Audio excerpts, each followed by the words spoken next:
Hi, I'm Kat, and I had vertical sleeve gastrectomy on August 8th, 2018. I had a high starting weight of 370 pounds, and I have um, sorry, my program requires that you lose a certain amount of weight beforehand. I was given a weight to lose of 40 pounds, and before I was able to get my surgery date, and then I lost another 20 pounds. So my day of, sorry, another 10 pounds. So my day of surgery weight was 320, which is a loss of 50 pounds.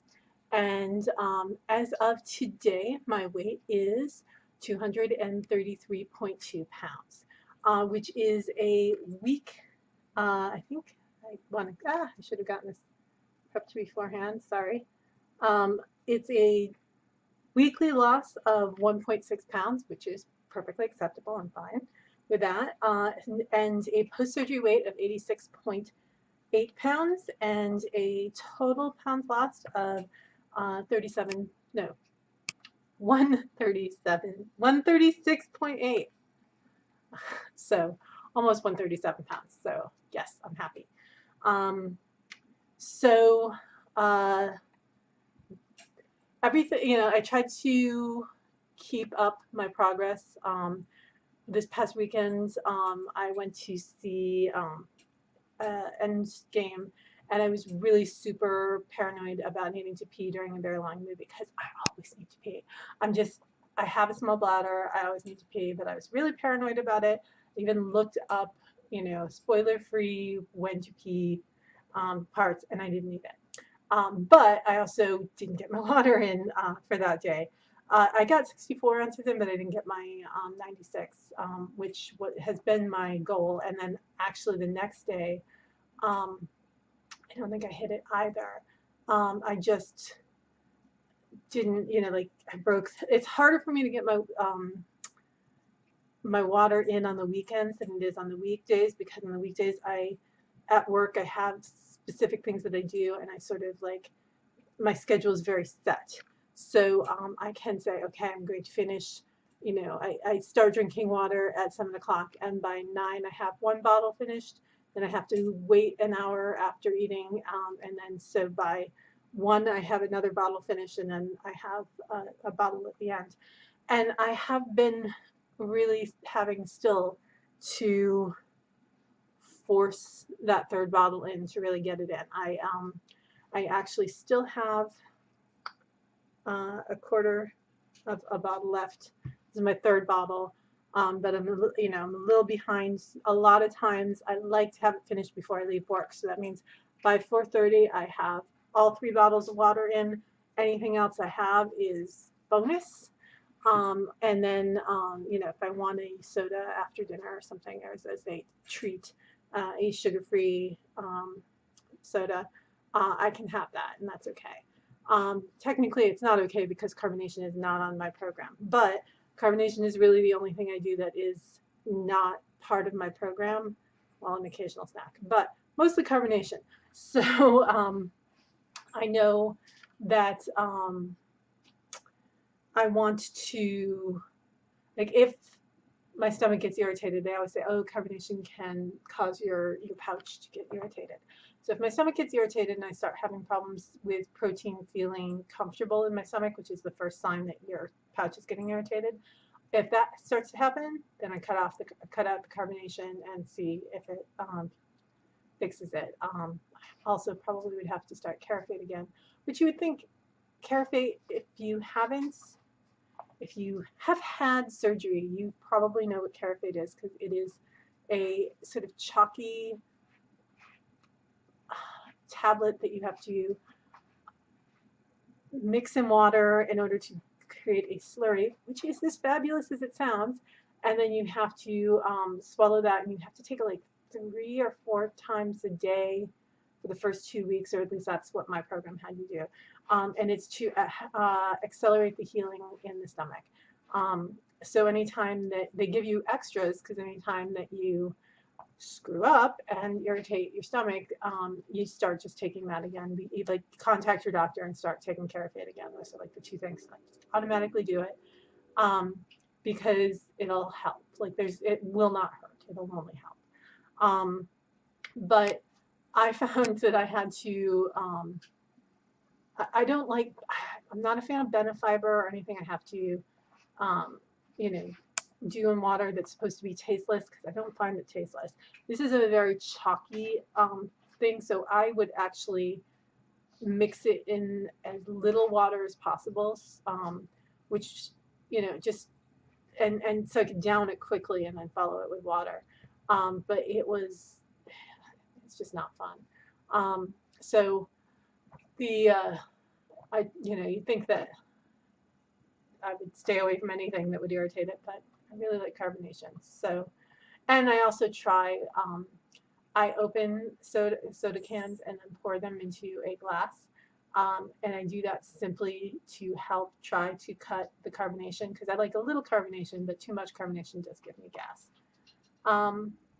So this week I wasn't really doing a lot of like the weight loss for this week really came in the last 2 days, and I don't know what kicked it in. I was a little constipated during the week, so that probably kept my weight artificially high. I'm, still trying to, like I said, I don't like Benefiber. I take fiber chewies, which, is probably not, something that my plan would love, but they recommend Benefiber and I can't stomach Benefiber. So but they say fiber is important, so I take it. I take the other fiber and I'm fine, like I haven't had any negative reactions to that. I have all the cats in my office today because the new cat is used to wet food, and I can't give one cat wet food without giving them all wet food. And the white cat that you can see behind me, he's been, he's always hungry, but he hasn't been eating food.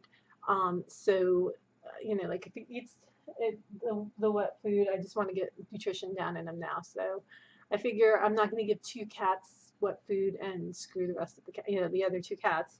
I have 4 cats now. That's a lot of cats. So they all get wet food twice a day, once before I leave for work and once when I get home. So we're finishing off the eating of that. They're all doing pretty well and sticking. Like I got 4 plates and everybody's sticking to their own plates, so I'm happy about that.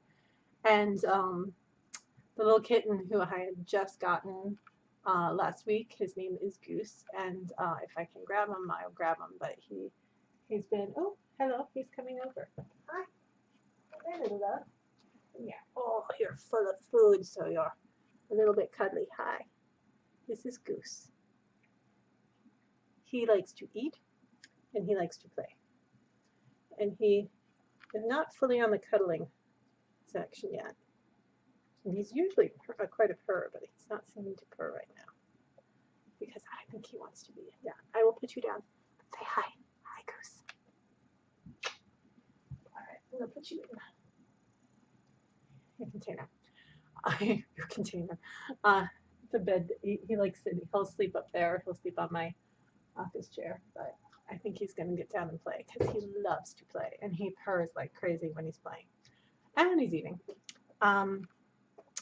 But I was nervous and hadn't introduced him to Kaylee before I recorded last week, and honestly, he is probably the cat that has adapted best into our household. He got locked away for like 2 days, and by the weekend he was just free in the house. Kaylee was not really thrilled with him at first. She was doing a little bit of a growl, but by Saturday she figured out that he was a wrestling partner. And it's funny, they remind me of my nephews because when the youngest one was a toddler, he wanted to play with his older brother, and his older brother would play a little too hard, and we always like, oh no, gentle, gentle, but the toddler would always keep running back for more and running back for more, and sometimes giving as good as he got. And that's Goose. He's this, tiny, like he's about half her size. He's tiny and he's chubby, and he almost like gallop runs, and he's running after her, and he's, she'll do what we call rabbit kicking, which is when they hold with the front paws and then they kick with both of the back paws. And we're like, no, no, no, stop. And then we'll turn around and we'll get her to stop, and then he'll start biting her head immediately. So I'm like, okay, kid, you're on your own. If you're not, we can't protect you if you're going to be attacking her. And we're not here all the time. So, but they seem to be getting along well, and they hang out together, and she's not attacking the older cats as much, which is exactly what we had in mind. And the older cats are really kind of ignoring him because he's too small to have any, effect on them. So hopefully the two of them will just play together, and everybody will be happy, and everybody's sleeping on the bed together, which is great and nice until they wake up sometimes at 4 o'clock in the morning and start to play. So my sleep has been a little more disrupted than usual, which I think might again be a cause of the problems. But I had a non-scale victory just yesterday. I was walking, and all of a sudden realized something felt a little different. Like I was just walking quickly, and I'm like, my thighs aren't rubbing together. I'm trying to remember the last time my thighs didn't rub together, and it had to have been probably in high school, maybe college, maybe early college. And it was, like I've always had large thighs, even when I had been on the thin part. And I know there's like a meme or something that says, I wish I was as thin as I was the first time I thought I was fat, which is true.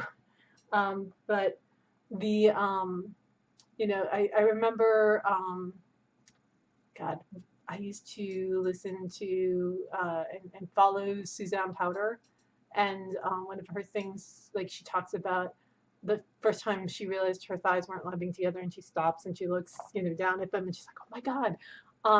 And, like I remember back when I first heard that in the 90s, I was thinking, okay, is this like, and I thought, well, yeah, my thighs rub together, but when was the last time and I couldn't remember. So to have that happen, and my thighs are still thick, and I still have weight, and I've still got a long way to go, but to have that happen, and to be able to walk and not just go and feel that, was pretty fantastic. So I'm very happy about that. Tonight is a group night, so I will be heading out after doing this, and yeah, it's nice to have a non-scale victory to talk about. And it's also funny because, I talk about everything here. Hey, Kaylee.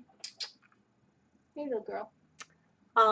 So I talk about things here, and I talk about things in group, and then on Facebook there's a couple of groups that I belong to. One is specifically the same group that my hospital, like it's for my actual, like the support group has people that can't come all the time. So we have a larger Facebook group, which the leader of our group, the case manager for everyone, does not approve of, but we have it anyway.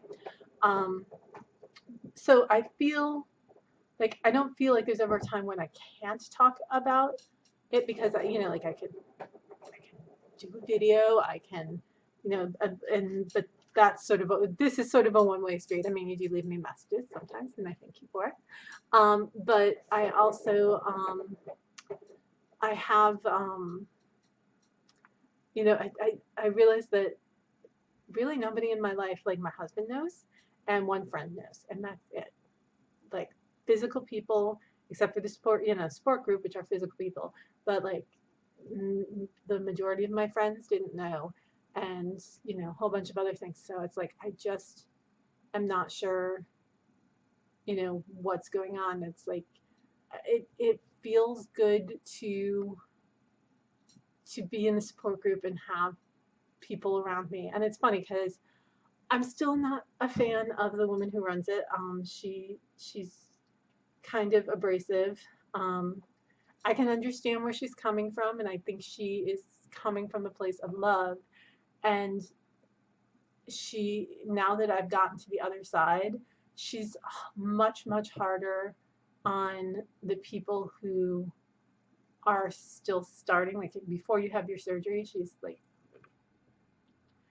really hard. And then once you have your surgery, she's a lot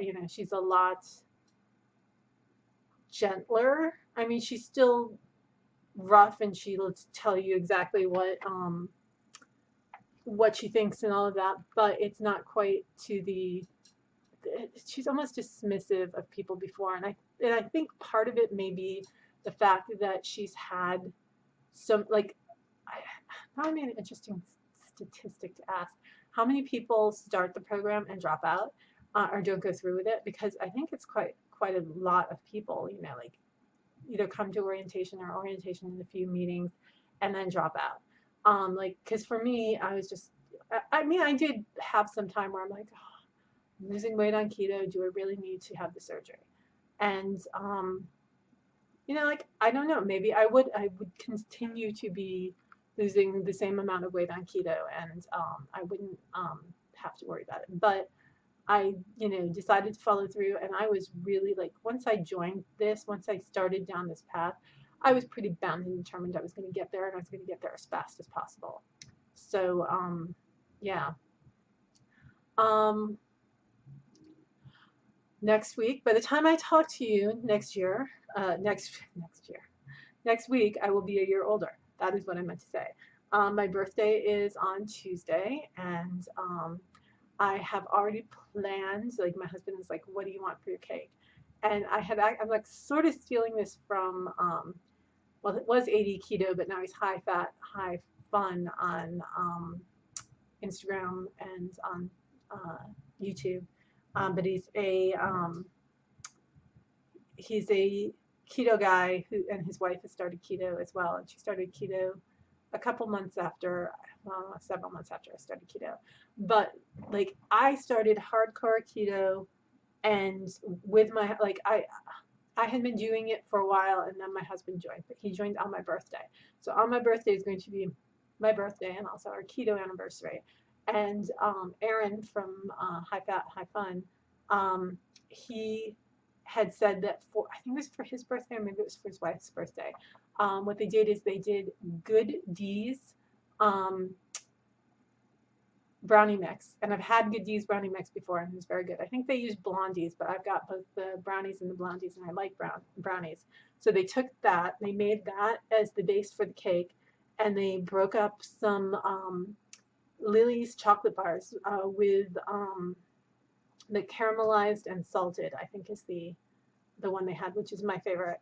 And they broke that up and they put that into the mix. So I'm like, okay, I'm still with you. I'm down with this. And then a cream cheese frosting on top. So yes, honestly, brownies are superior to cake to me. So I'm going to, I'm going to make my own cake with my husband, I think, because usually I make the stuff for him, and he makes, and I think I made a cake for him. I'm trying to remember what I did for him. I may have made peanut butter cookies instead, because he likes peanut butter cookies. But yeah, that's I'm very excited about that idea. I last time I had the brownies, they did cause me to stall a little bit, so I'm not going to go crazy. But yeah, I am, like, that's a treat. It's like last year on my birthday, I had a brownie sundae, and I can actually have, a sugar-free brownie, because the Good D's is all sugar-free, carb-free, or mostly carb-free. And so all of those things are pretty low in carbs. Put them all together, and then Dan makes his ice cream, so there's that too. So I can have that too, and I'm excited. I don't know if I mentioned this on here. I was reading back an old journal, I've gotten back into doing my journal on every weekday. But I had started out, when I started this process, I had been hardcore on the journaling, and then I sort of fell off, and then I fell out completely. I mean, I kept up this journaling, but not the written journaling. Hello. Stop yelling at people, okay? That was Devin. Um, but I wrote on my birthday last year that, it was that whole thing about, I keep, throughout my life, I would, if there was something I liked that I couldn't fit into, I would buy it and I'd put it away and say, someday I'm going to fit into this. Or I would look at something and say, someday I'm going to do that. I'm going to be able to do that. This is going to fit this, I'll be able to do blah, blah, blah. It was always someday. And last year at that time, I think I had lost 30 pounds. Yeah, I'm pretty sure it was around 30 pounds. And so that would have put me at 340. Yeah, I'm thinking now. That's like, yes, that's right. So I was at 340 and I was thinking, this is going to happen this time. It's not going to be someday. It's going to be, in a year, in 2 years, whatever. And I thought maybe I'll be in the 330s. No, 230s. Maybe I'll be in the 230s for my birthday next year. And, I am currently in the 230s. And there's a possibility I might actually, if it would be a big loss or a big, jump down, but I could get to the 220s, the top under the 220s. But if not, I mean, it's still, I've lost almost 300 and no. Why am I really bad with these numbers? I've lost 100 and almost 140 pounds. That's pretty damn amazing. That's a person. That's, just slightly shy of the weight I want to be. It's like if I got to 340, I'd 240. My goodness. If I got to no. If I got to 140, if I got to 140 pounds, I would be thrilled. I think I'm going to be more like 150 and I'm still going to be thrilled. But that means that I have almost lost the person that I want to become. Wow. I know my total weight goal of what I want to lose is around 220, 230 pounds. So it's like, that's a lot. Oh my, that's almost me now. Holy crap. Yeah, I want to have my total weight loss pretty much be the weight I am now. That's weird, and I hadn't thought about it.